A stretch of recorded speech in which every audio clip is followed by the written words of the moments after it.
Dramatis. Drama 5 gol terjadi di Stadion Gelora Kiraha Ternate. Dan pada akhirnya Persija Jakarta sukses bawa 3 poin penting kembali ke rumah. Gimana cara Persija taklukan Malut United? Pertama, cara Persija menyerang. Persija datang ke laga ini dengan formasi 4-2-3-1.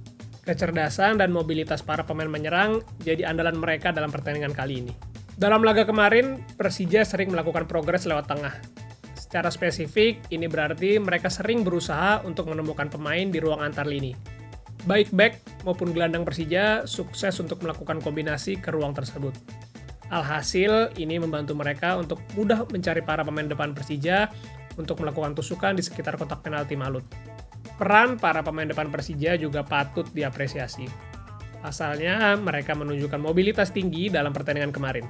Satu yang menarik adalah peran dari Alan 05. Meskipun bermain sebagai winger kanan, dia sering bergerak masuk bahkan sampai ke kiri.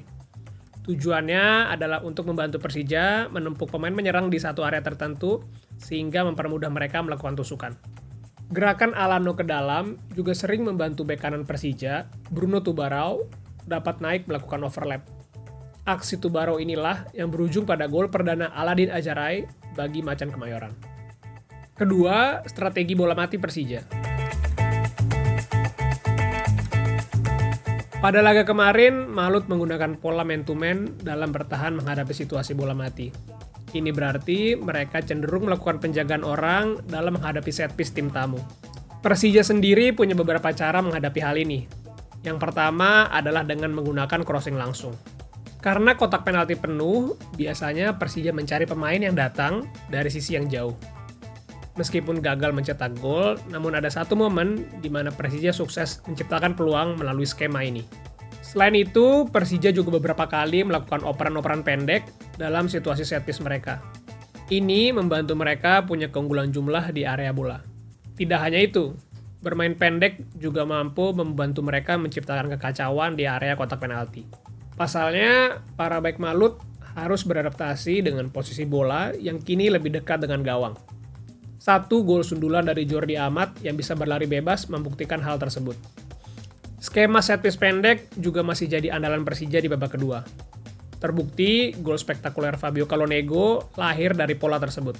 Dengan bermain pendek, bola dapat digerakkan ke area yang lebih berbahaya. Dan pada akhirnya, sang gelandang punya kesempatan lebih baik untuk mencetak gol. Ketiga, menang sih, tapi meski sukses mencetak 3 gol, Persija nyaris membuang keunggulan ini karena harus kebobolan 2 kali di akhir-akhir pertandingan.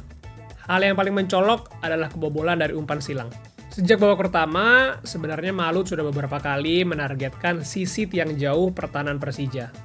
Mereka melakukan ini dengan menempatkan sejumlah pemain demi mendominasi fullback tim tamu. Pada babak kedua, taktik ini akhirnya berbuah hasil. Gol Ciro Alves di menit ke-78 lahir dari crossing akurat Fred Butuan ke tiang jauh. Tidak sampai 5 menit kemudian, giliran David da Silva yang sukses membobol gawang Andri Tani. Beruntung, Persija tidak lagi kebobolan meskipun harus bermain dengan 10 orang di penghujung laga. Kondisi tersebut lahir dari kartu merah yang diterima Aditya Warman pada menit ke-90. Bermain sebagai pengganti, ternyata Adit tampil kurang baik. Kartu kuning yang ia peroleh segera setelah memasuki pertandingan ternyata membuatnya menjadi makin tegang. Malut bahkan nyaris saja memaksa Adit melakukan kesalahan fatal, yakni melakukan handball di dalam kotak penalti. Beruntung, wasit tidak jadi menunjuk titik putih. Di sisi lain, kita juga perlu menyadari bahwa sang gelandang masih berusia sangat muda. Semoga apa yang terjadi kemarin bisa menjadi pembelajaran bagi Adit untuk bisa menguasai diri dengan lebih baik di pertandingan berikutnya. Dan kalau bisa, bukan tidak mungkin, namanya akan segera ikut memanaskan persaingan di lini tengah Timnas Indonesia. Menang lagi. 3 laga away, 3 kemenangan. Hasil ini sukses bawa Persija makin dekati Persib Bandung di puncak klasemen. Sekarang, Persija sudah ditunggu 2 lawan tangguh lain sebelum jeda kompetisi bulan depan. Bagaimana menurut kalian? Apakah taktik Persija bisa konsisten selama bulan Ramadan ini? Tulis di kolom komentar. Jika kalian suka video ini, jangan lupa klik tombol like, subscribe, dan nyalakan lonceng notifikasi agar tidak ketinggalan video terbaru dari The Game Changer.